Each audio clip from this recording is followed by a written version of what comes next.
Welcome back to the podcast. For this episode, we're going to do something slightly different. My guest and the conversation today is with the brilliant Neil Rutherford.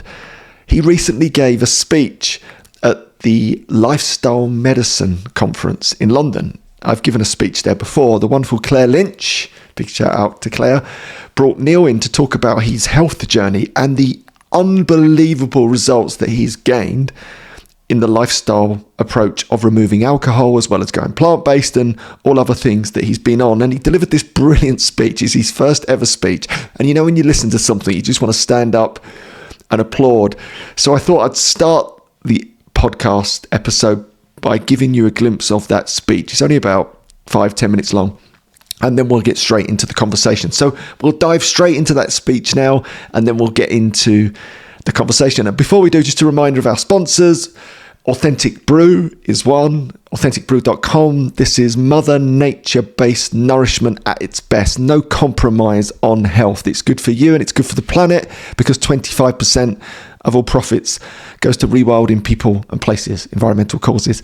No one else is doing that in this industry. And I'm really, really passionate about what we've created as a way to ignite better health in people, as well as give them another brilliant alcohol-free alternative and also do good in the world. So if you want to get involved, go directly to authenticbrew.com and get yourself a can of something rather delicious today. The other sponsor is my Coach Business School, which is all about training the next generation of brilliant life coaches, executive coaches, alcohol-free performance coaches. This really is a game-changing, life transformative course. It's what I do best. I'd love for you to come and join me on that adventure. If you're thinking about leveling up your self-development, this is the course for you. And if you want to grow potentially a part-time, full-time career full of meaning and purpose, it's also the perfect course for you. Go to coachbusiness.school. And don't forget, if you're already accredited coach or qualified coach, come and train with me in my Coach MBA, which is all about the business and marketing of coaching. All right, well, let's get into Neil's brilliant speech first, and then we'll dive into our conversation. Let's do this. We move on now to Neil Rutherford. Neil Rutherford, who is going to tell us an awful lot about how to be stronger without what, I wonder? Neil Rutherford. Thank you.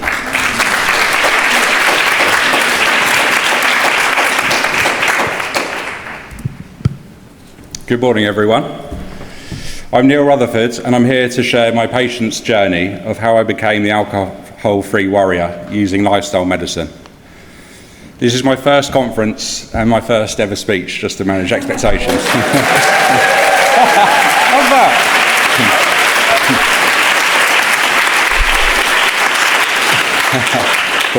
So it's an honour to be here, surrounded by people devoted to helping others live longer, healthier and more purposeful lives. A quick show of hands, who else here is alcohol-free, even if you're just taking a break at the moment? Okay, thanks. And for the rest of you, don't worry, this won't be an intervention. So thanks for those that took part in a poll. There's about 100 so far, so I'll share that afterwards. But it's really good to see such a wide range of answers and show how big the middle lane is when it comes to drinking and the grey areas. Today isn't about judgment, it's about possibility. What happens when you remove one small but powerful variable that quietly sabotages health, happiness and performance? 3 years ago, if you told me I'd be standing here alcohol-free, speaking at a lifestyle medicine conference, I'd have laughed you out of the pub, because back then, the pub was my lifestyle.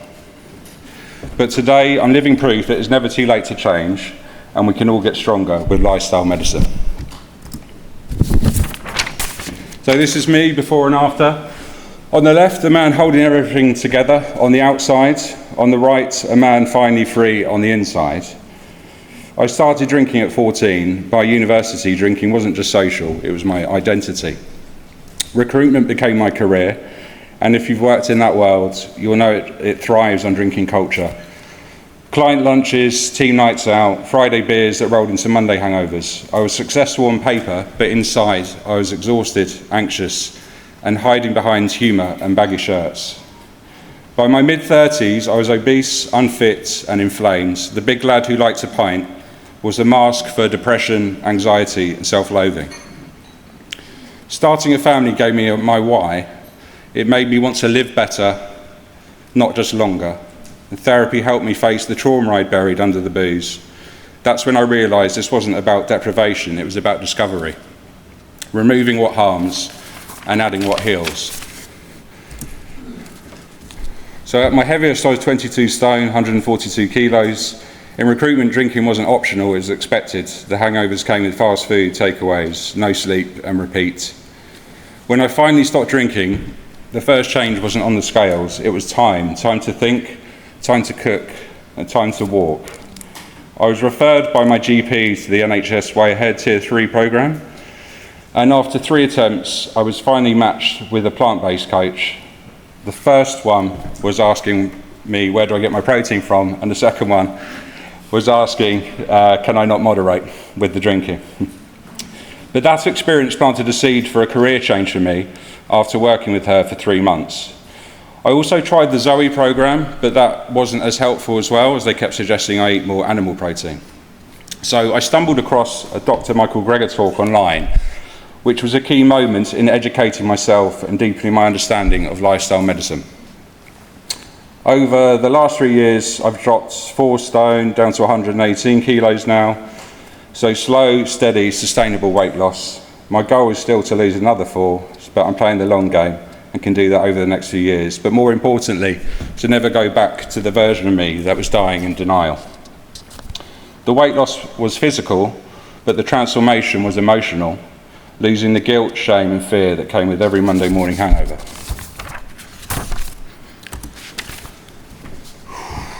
By my late 30s, I developed type 2 diabetes. I told myself it ran in the family, but really it ran on beer and beige food. Caffeine highs, sugar crashes, late night lager, that was my routine. When I quit alcohol and switched to a whole food, plant-strong diet, my HbA1c started dropping. Within months, it was back in the normal range. My doctor once said, you'll be on medication for life, but now I've halved my meds. Next year, I hope to be off them completely, through nutrition, not neglect. My liver results used to frighten me. ALT was more than double the safe limit, and my energy was vanishing. When I stopped drinking, my ALT halved in months and is now normal after 3 years. That's real proof that lifestyle change works. And that's the power of lifestyle medicine. It replaces hopelessness with evidence, and you start realising your body isn't broken, it's just waiting for you to stop breaking it. Christmas 2022, I was 1 month alcohol free, and I knew this time it was for good. A month earlier, gout had floored me. I literally couldn't walk for the whole month. And that pain became the line in the sand. The moment I decided I'd never feel that helpless again. And that first sober Christmas, I watched my boys open their presents and felt something I hadn't felt in years, which was presence. When I removed alcohol and embraced the plant-based diet, my urate dropped and I haven't had a flare since. And now Christmas means football in the garden, not ice packs on the sofa. And that wasn't just pain avoided, it was life reclaimed. For years I blamed food for my cholesterol, never the drink, but alcohol drives inflammation and late night binging, a vicious cycle. When I stopped drinking, my ratios improved naturally. No statins, no spreadsheets of macros, just real food, rest and consistency. We often say alcohol gives us confidence, connection and celebration, but physiologically it's erosion disguised as relaxation. When I replaced pints with purpose, confidence became internal, not chemical. My resting heart rate dropped from the 80s to the 60s, and with it came a calm I hadn't felt in decades. For years I thought I had anxiety disorder. It turns out I had an alcohol routine. Alcohol numbs and rebounds the nervous system. You spend half your week calming yourself from what you drank the weekend before. And without it, calm stopped feeling boring. It felt powerful. Focus came back, energy came back, and life came back. Now my therapy is walking, football, and connection, the kind that doesn't come from a bottle. So here's the bigger picture. Diabetes under control, liver disease reversed, the gout's gone, 24 kilos lighter, cholesterol normal, blood pressure normal, anxiety gone, depression lifted, sleep apnea gone, IBS healed, kidney stones gone. That's not willpower, that's mindset transformation in action. Every issue I'd collected was connected. The alcohol, the food, the stress, the sleep, the self-worth. Removing one toxin and the whole system begins to heal. The numbers change first. than my identity did, from a man trying to quit alcohol to a man who doesn't drink and doesn't need to. So after transforming my own life, I wanted to understand why it stuck. So I studied behaviour change and habit science, completing my diploma in coaching and positive psychology through Andy Ramage's training academy. That led to my men's blueprints, the 4 pillars for sustainable change. So mindset, freedom, not sacrifice; exercise, movement replacing the pub; nutrition, plant strong food to help you heal; and sleep, rest as medicine. And I began coaching other men alongside my recruitment career: finance directors, consultants, entrepreneurs, men winning on paper but quietly losing in private. I launched the Alcohol Free Warriors, an online community offering structure, accountability and brotherhood, an alternative to AA that focuses on forward momentum, not labels. Helping these men reconnect with health and purpose lit me up more than any placement fee ever did. That's when I knew this wasn't a hobby, it was my calling. That purpose became my mission, helping men transform how they think about drink and health. So they start with a free 14-day alcohol-free warrior challenge, and that's an introduction to me and my program, but also a screening process to ensure that clients are the right fit. The Men's Blueprint program, which is group and online coaching with community and accountability. I'm now doing one-to-one, face-to-face executive coaching for leaders ready to transform their relationship with alcohol and achieve peak performance. I've also started to do corporate workshops and keynotes, bringing lifestyle medicine into leadership culture. And new for next year, alcohol-free executive retreats, a space for men and women, ready to reset and design the next chapter. So my coaching is about freedom, the kind that multiplies into energy, focus and legacy. Just a bit more with my personal story. When health returned, so did life. I trained as a youth football coach as well, and now manage both my boys' teams every weekend. But transformation doesn't mean life stops testing you. So earlier this year, my marriage ended, and it was painful, raw and humbling. And in the past, I'd have drowned it in drink and denial. But instead, I faced it sober, scared, but present. Strength isn't about being unbreakable, it's about rebuilding with honesty. And now as a single dad, my boys see a man who doesn't escape his problems, he faces them. So my divorce also led me to attending an alcohol-free retreat this year via Andy Ramage again. And that experience inspired me to create my own retreat next year. A space for people facing similar adversity to come together for face-to-face connection rather than just online support. So here's the truth I've learned. Alcohol is the most overlooked lifestyle factor in chronic disease. We talk about food, movement, stress, sleep, all of it's equally vital, but alcohol quietly undermines every one of them. You can't out-train, out-eat or out-meditate regular drinking.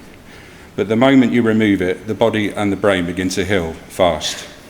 Through the Men's Blueprint, I've seen other men lose weight, reverse illness, find clarity, confidence and purpose.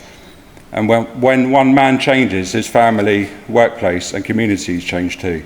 That's the ripple effect of living alcohol-free. 3 years ago, I couldn't walk at Christmas, and today I'm walking on this stage filled with gratitude and purpose. So before I finish, I just want to say a few thank yous to Shireen and everyone at Plant-Based Health Professionals. Thank you for proving nutrition and lifestyle medicine belong at the centre of healthcare. To Daisy and Claire from the podcast for giving me a platform to share my story last year, for helping to spread the plant-based message far and wide. To Claire Lynch for inviting me here today. It's an honour to be part of this event. And to Karen Lee for all the admin support behind the scenes to keep everything running smoothly. And finally, I'm proud to announce a new collaboration with Authentic Brew, co-founded by my friend and mentor Andy Ramage. So this is a next generation health drink with no caffeine, added sugars, chemicals, artificials or alcohol.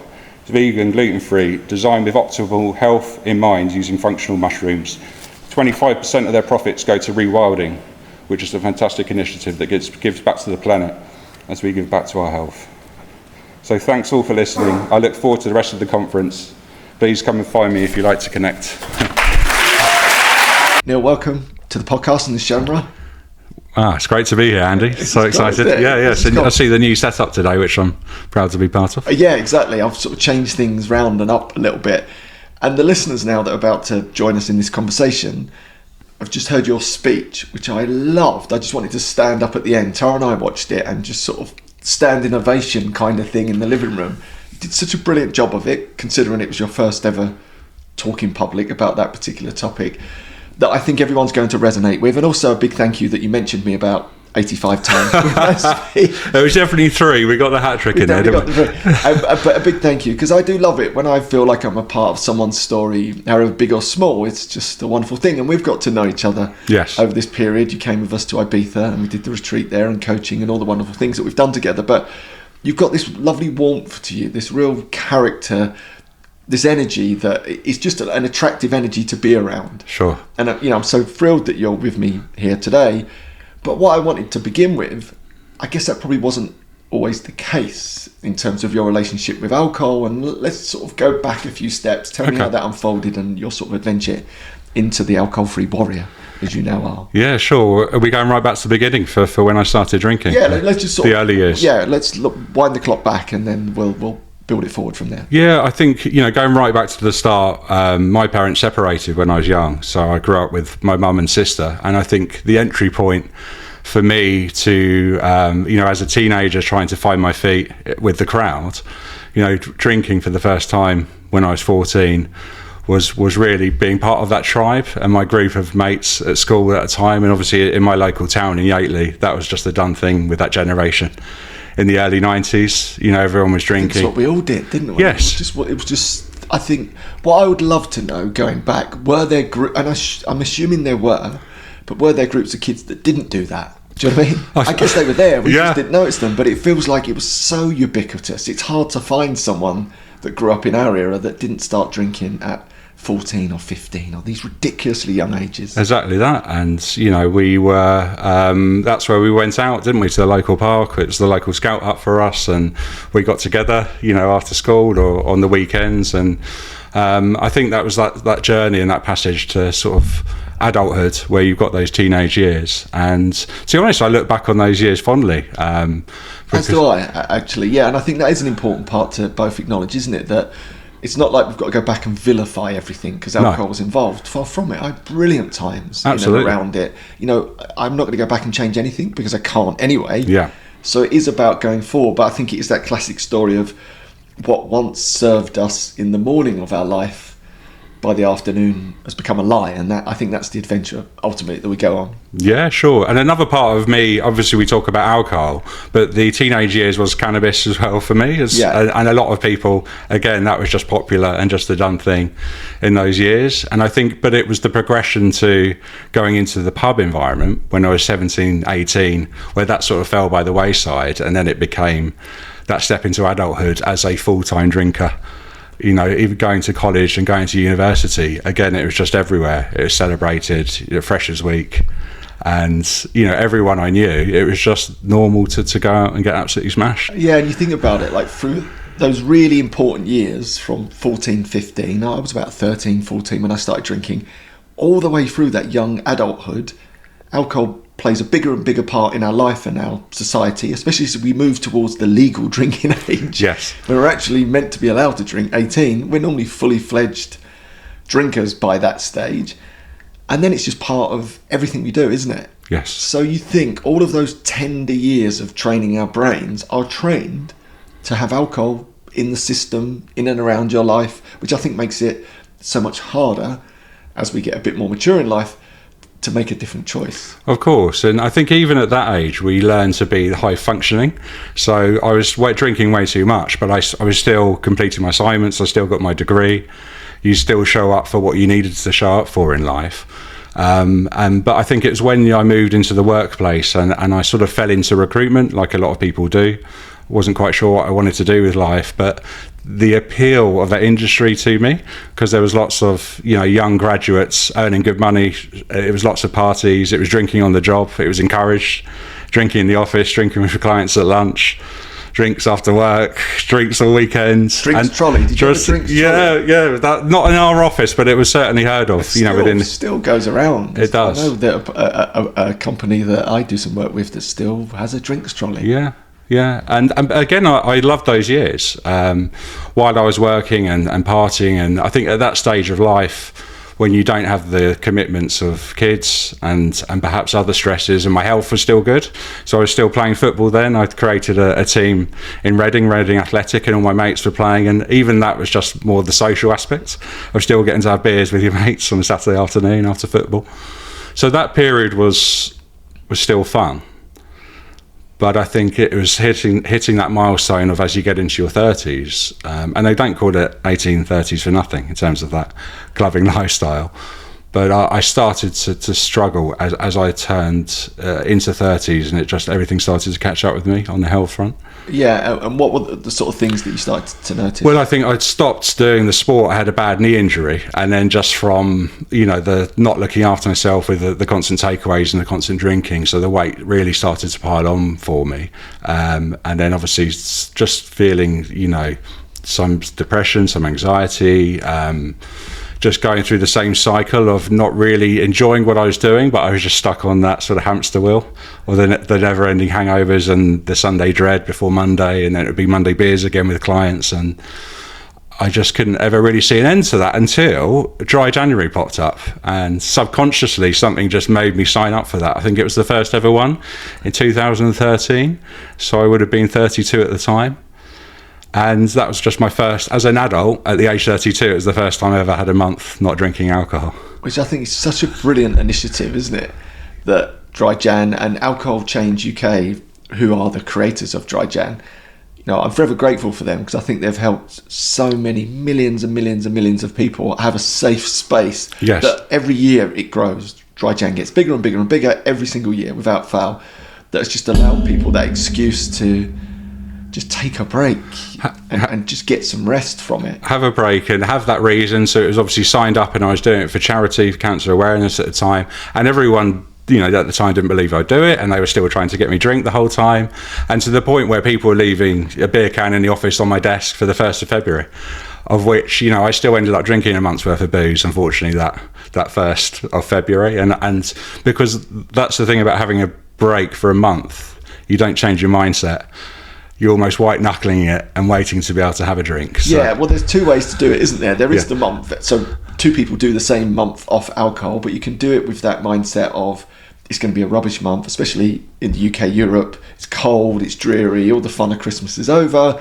I'm just going to get through this white-knuckle, as you described, get to Feb 1st, and off you go. You're back on the alcohol train. And you can almost use that month then like a rusty, worn-out medal to justify 11 months of boozing, or what a lot of people do, fall into the same trap of justifying going completely bananas through December with this view to have a break in January, sure. And my mates, they love ribbing me about all of these things. I'll get all the memes and all the messages on Jan 2nd saying basically I'm getting back on it kind of thing. Yeah, that's it, Dry Jan, done for me. Or there's the other way you can do it, which is actually, what are the gains? What are the benefits? What are you going to win at because you're alcohol-free through a period of January? Do you notice the sunrises that you get through that period of time, which you never normally notice? I certainly didn't when I was drinking. Are you hitting the gym more? Are you more consistent? Have you lost some weight? Do you feel better? I think with that frame, the same month is completely transformed. And I think that's a lot of the work that you and I both do now, is to encourage people to really step into that space or that mindset of gains rather than losses. Of course, yeah, and it's proved a good starting point, because I think it's probably after 3 months when you feel a lot of those benefits, and that's why it's important to make it more than a month if you're looking for real those change. Big gains do happen, but I think you've got to do the month to get to 2 months. Exactly that, yeah. And a month is way better than no months. Yeah, and that's when Sober October came in the next year, and then so suddenly it's sort of another month within the year that I was having a break. But the fact I was doing these, I was obviously sober curious at the time. Yeah. And then I started to go through, I was married at the time, and that ended in divorce, but I did get remarried, and then we started a family. And at that point, my drinking was through the roof still, but I was still very high functioning. So I was top bidder. I was working at Hayes at the time in corporate. So I even asked for help at that point. So we had, pregnant with our first son on the way. And we came back from getting married in Dominican, which was a lovely beach setting, but it was all-inclusive bar. And I just drank so much for that 2 weeks. I came back from there and just said, I do have a problem. I do want to stop drinking. I just need some help. And I was very open and honest with my wife at the time and with work, which was a big step back then.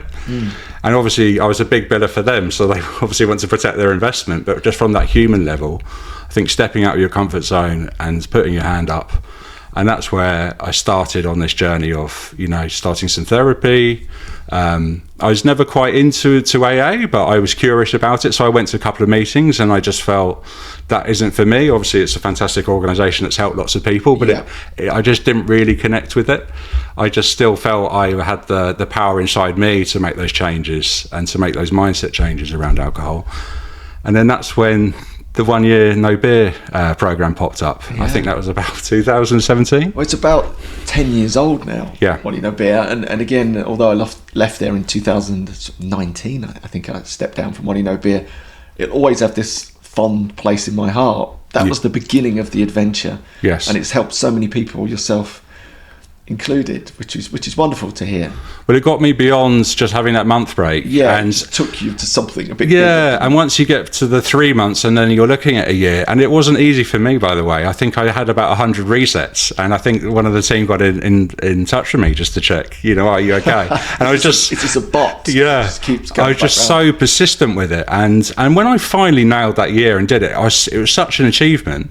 But then what I learned is I hadn't still built the lifestyle change element to it. And I'd probably... There was a Slack community at the time, and I was posting on there every day like a journal. But after the year, I came off it and I thought, I'm not an alcoholic. I don't have a problem with it. I've had a break for a year.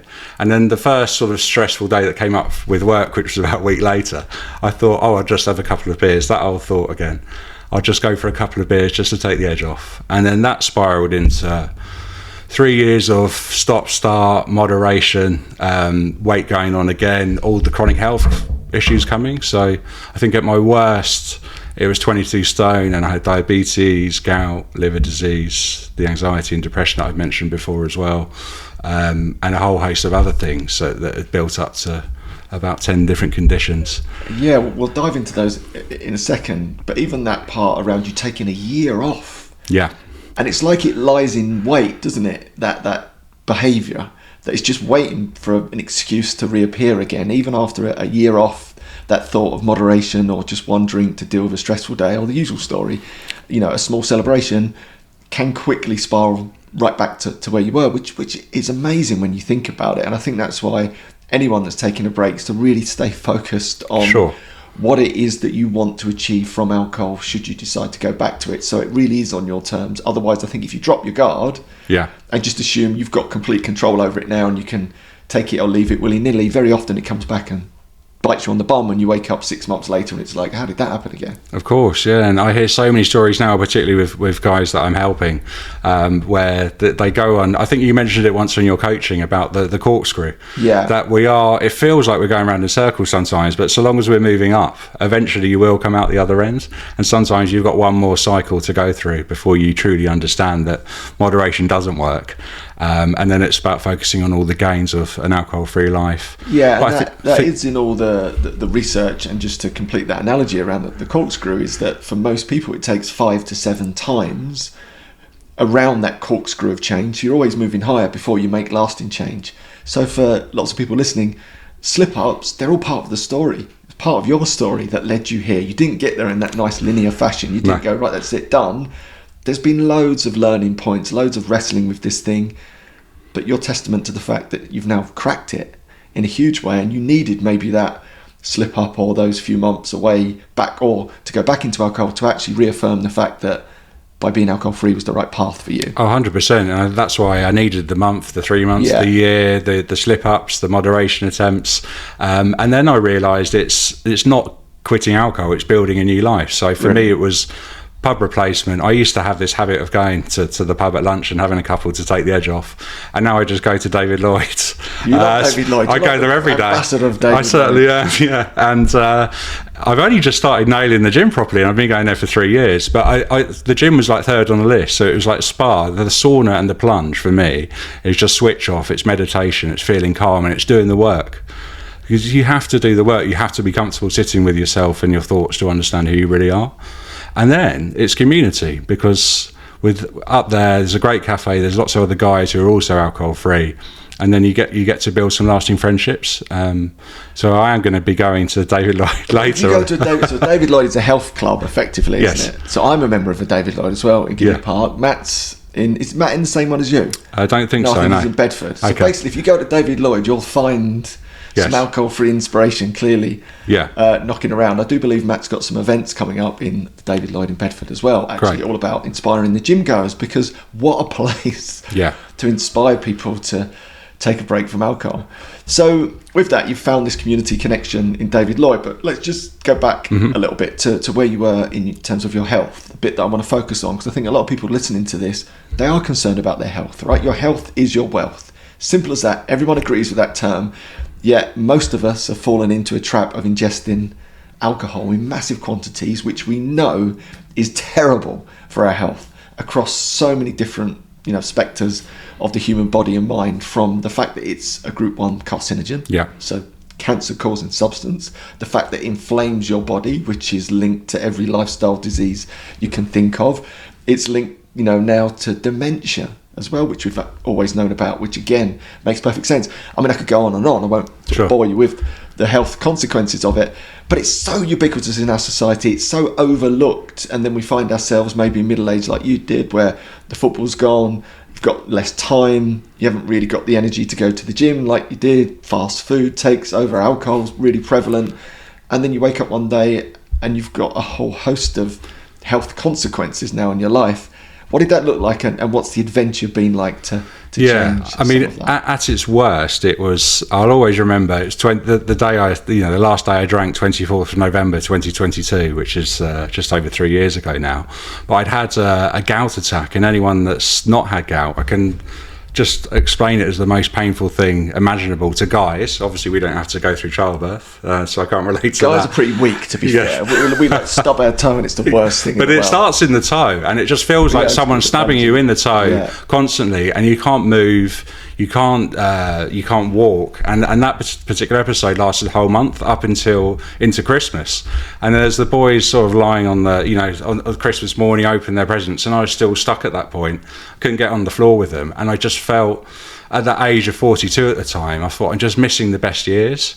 And I think I just had such a strong why at that point to make sure that was the final time, because willpower gets you started. Yeah. But you have to then have had the experiences to know for certain that, you're done with alcohol and it's just about building that new life now.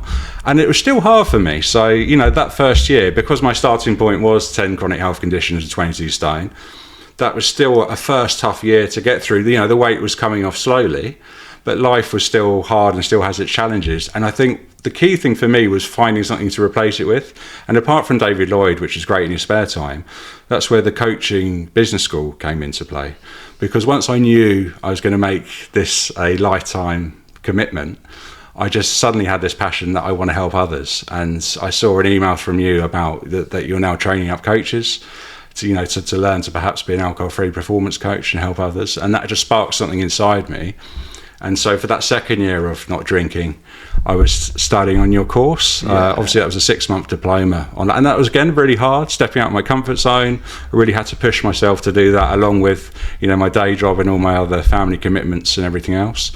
But it just got me into that. I've definitely quit for good, and this is what the next chapter looks like. The Second Mountain. Is the book that I'm reading at the moment. So, is it? David Brooks. The last chapter I'm on at the moment. So, it's a brilliant book for anyone curious that's listening. One of my all-time favourites. It's all about meaning and purpose, sort of in the second half of life, or an opportunity or a change in life that brings you on that adventure, which going alcohol-free does. I think that's why it's in my story. And so many other people's stories, there's a bit around us that we want to give back. I think we realise there's more to this short and precious life that meets the eyes, and maybe the well-worn path is not the path for us, even though most people are on that path. And I think alcohol, if you see it that way, is a gift in many ways, our relationship with it, because it's woken us both up to this new adventure. So let's go back to those health issues. What starts to happen, and what do they look like? I know we've just listened to your brilliant speech, which starts to touch on that. So let's dive a bit deeper into some of those lifestyle changes that you've made, really, I think, fueled by the fact that you're alcohol-free. Yeah, around about the same time. So this is quite rare. So it was like a dual approach for me. So it was quitting alcohol, but it was also focusing on the nutrition side. So I'd watched a speech online by Dr. Michael Greger. And he wrote How Not to Die. That's correct. His book, yes. Yeah, and it was all about really focusing on more plant-based foods. So I wasn't coming at it from the sort of the perhaps vegan angle, which some people... So the ethical side. So much, and which now that I'm into that, obviously that resonates with me more, but it was very much starting from this plant-based, food is medicine, and just learning that by eating more whole food, plant-based foods, you can transform a lot of these chronic diseases. So I think that really sort of supercharged my recovery, along with going alcohol free at the same time. And then because I was getting my blood markers done every 3 months, the doctors just couldn't believe it, because I've got some visuals that I'll have to share with you as a follow-up, because they were on, obviously you've heard my speech, but you didn't get to see it. They were on the slides. Yeah, and all of these slides, it's just all of the graphs are just suddenly shooting down within the next year or two, for all the different markers, for all the diseases. So it was just all of it, very quickly it started to come back into normal range. Yeah, so what's interesting about, because that's exactly my story in some ways. So I quit alcohol first. Yeah. And then the next move was to go plant-based. Yeah. And this is, again, 12, 13 years ago now. And I always laugh that you can imagine my clients, when I took them out, just got over the fact that I wasn't drinking. And then the waiter would come around and say, "What do you want to eat?" And veggie curry. I'm doing the vegan thing. And my clients would be like, "What the hell has happened to you?" But it was so outrageous, it was comical, and it became my USP in the end. Sure. But back to that point, and I think the reason that happens is because when you take a break from alcohol, it takes so much courage to go against the grain. Sure. Maybe for the first time in your life, you've had that real independence of not following the crowd, because all the crowd drink, and then you have this courage to do something different. You get different results from it. Maybe you start to lose weight, you feel better, fitter, faster, start to enjoy life more. And I think that makes you question everything. So for me, that's what happened. It gave me the courage to change my nutrition, right? Because up until that point, I was just a firm meat-eating, burger lover, salad dodger. Like anything green, I just wasn't interested in it. It's ridiculous. But I just wasn't. That was the way that I trained my brain. And then obviously taking a break from alcohol, it was like, well, actually, what is the best nutritional strategy for me? I had early onset heart disease due to more genetics than anything else. Researched it, plant-based. And it was really, really becoming quite popular at that point in time, 12 years ago. So I went completely plant-based really quite quickly. Again, that shocked so many people in my network. But the combination of those two things, for me, not quite as drastic as yourself, but lost the 3 stone in weight, 42 pounds in weight, just fell off me, right? I looked like a different person really quickly. Within probably about 90 days this happened. And I think also in some ways that helped with my alcohol-free adventure, because visibly I looked so different. So it became quite hard for people to argue and say, they were like, "Well, whatever you're doing, you look bloody amazing." Sure. Versus clearly where I did only months earlier. So I think that really benefited me. And I think that's a common theme within the alcohol-free space. By removing alcohol, not just the fact that you feel so much different and you look better and you've got more time and energy, but I think the courage that it takes to remove alcohol gives you the courage to make other lifestyle changes. And that's why, I'm quite passionate about lifestyle medicine, and it was, such an honour to go and talk at that conference. And that was with Claire Lynch, brought you in for that. Fabulous Claire Lynch, who was with us also on my training courses, and she's just a lovely lady. Absolutely. And I think that's the beautiful thing about this new world you step into. One door will open another, and then you make so many great connections.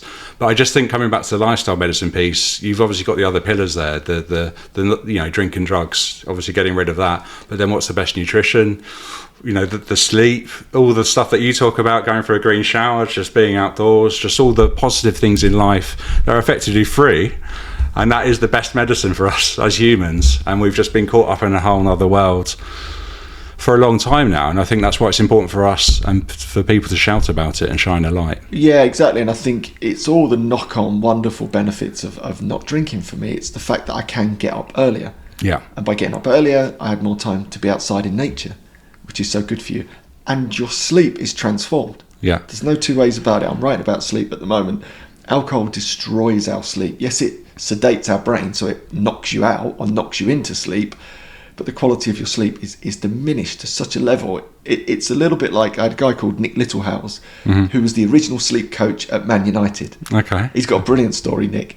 And he was literally, Alex Ferguson brought him in. This is at the height of, the class of 92. This is like Giggs, Beckham, Scholesy. Ferguson brought Nick Littlehousen to start coaching them around sleep. No one had ever really done this before. And the reason he's known as the first ever sleep coach, it's a bit of an aside, but he was about to go into the United training ground at one point, and there was always like a bit of a melee of reporters, photographers. They just used to hang out there, right? And whilst he was waiting to go in, the security guard was about to let him in, and lets him in, and one of the sort of busy reporters says, "Who's that guy?"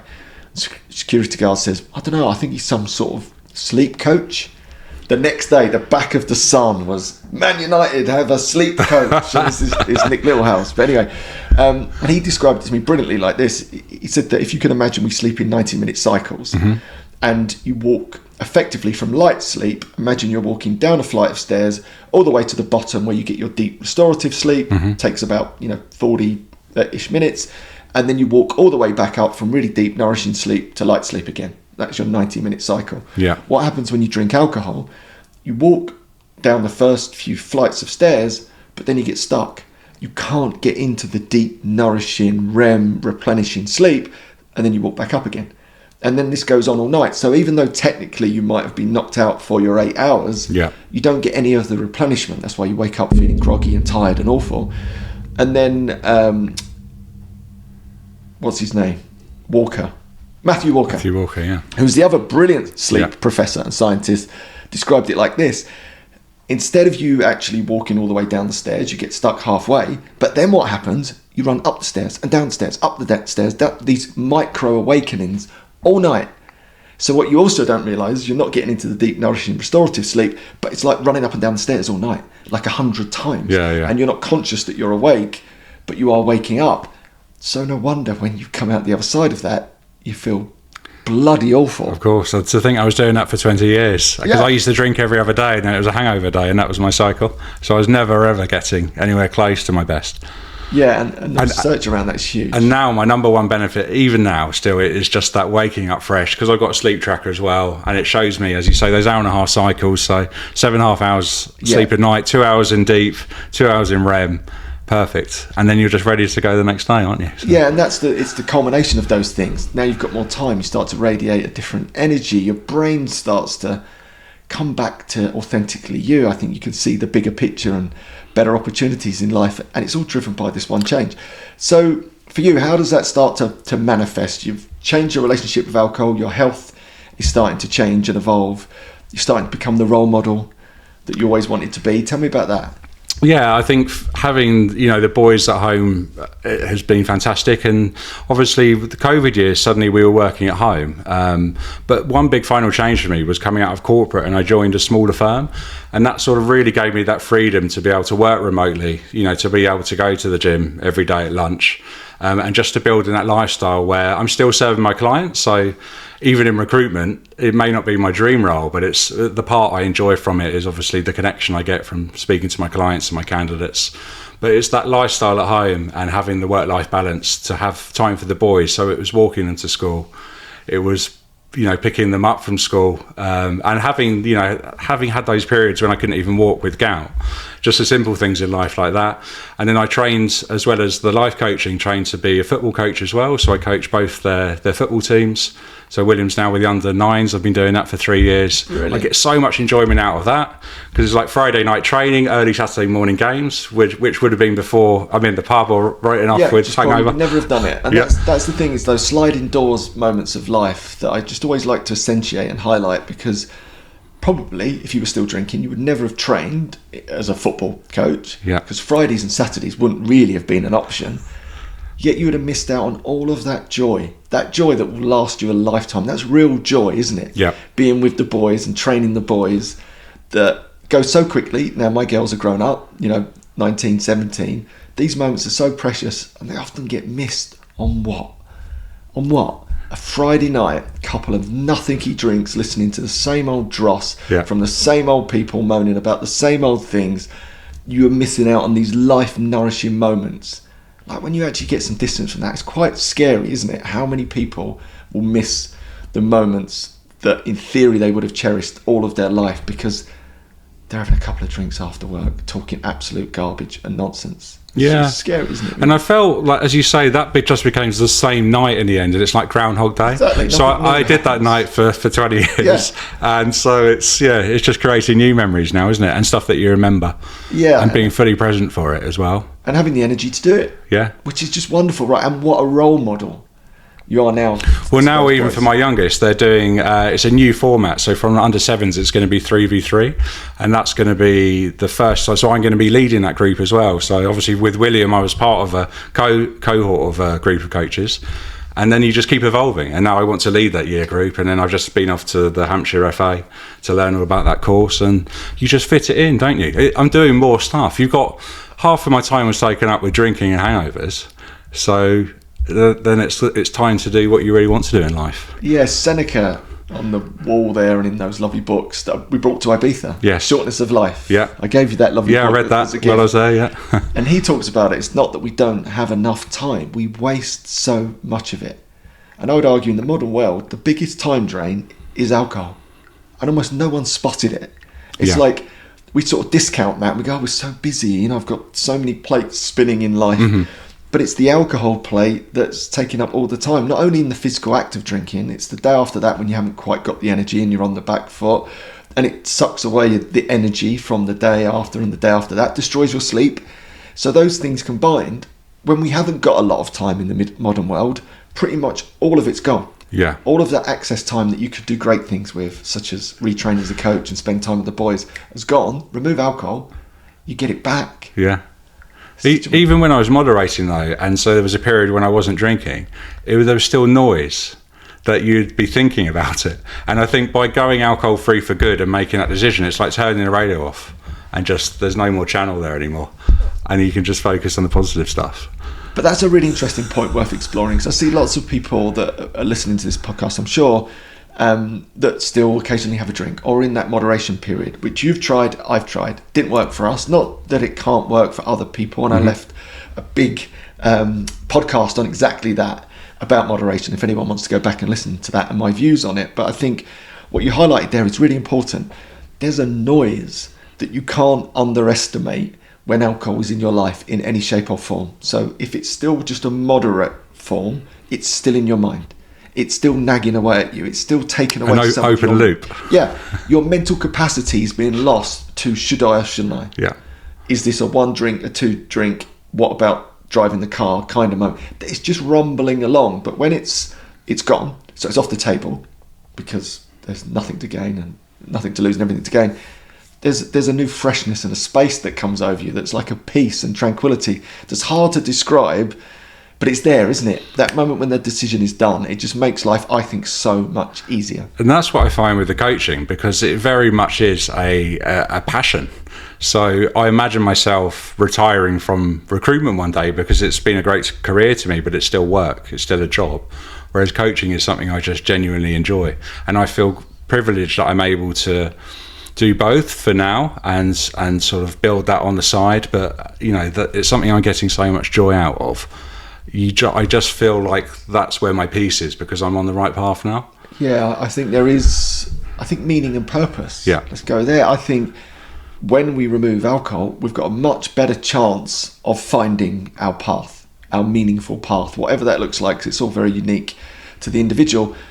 But again, I believe alcohol muddies the water, right? You can't quite work out who you are or who you want to be. You often get stuck making poor decisions in careers that don't really serve you. You're just getting through it. You're surviving as successfully as you can. Yeah. I think that's when alcohol's in our world, which is, even as I say it out loud, it's just so terrible on every level.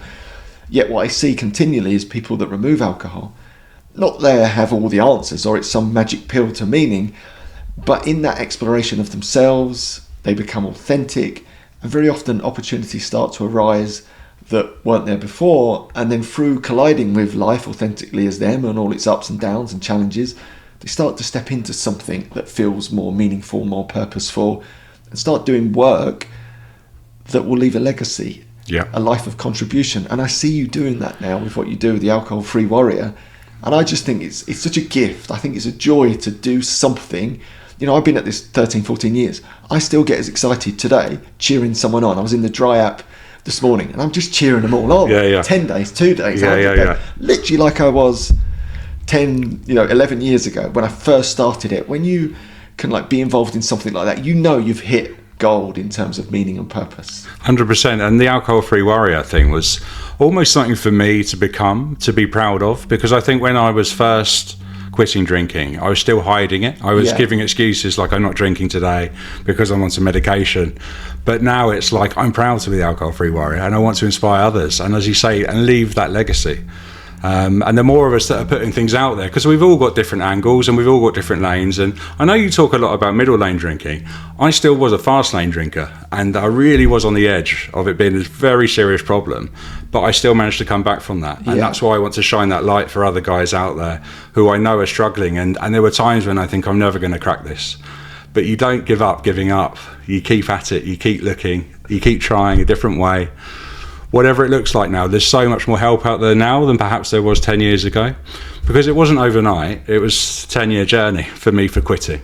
So I might be a new coach, but I've got 10 years experience of how to quit alcohol, and I think that's the joy and the help that I want to bring to the table for other guys now. Yeah, and it is a wonderful thing to see, and I've so loved being part of your story and seeing it unfold, not only the health story but the alcohol-free story, getting to know you as a person, as a man, spending more time with you, and the energy you bring to the world I think is wonderful. To see that repurposed now for good, as opposed to maybe stuck in the pub, which you could have easily been, so many of us. To see you repurposing that energy for good is a beautiful thing. So on that note, as a final word, where can people find out more about you and what it is that you're doing? Well, I've got my websites up and running, alcoholfreewarrior.com. I'm quite big on Instagram, so Alcohol Free Warrior is my handle on there. And certainly for the last year, I've been helping guys in a group coach setting as sort of alcohol-free mentor. And now I'm doing my one-on-one exec coaching as well, which you'll find me on LinkedIn under Neil Rutherford.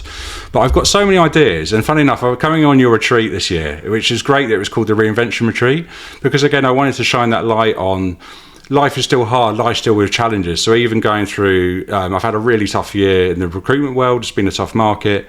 The personal stuff at home with the separation.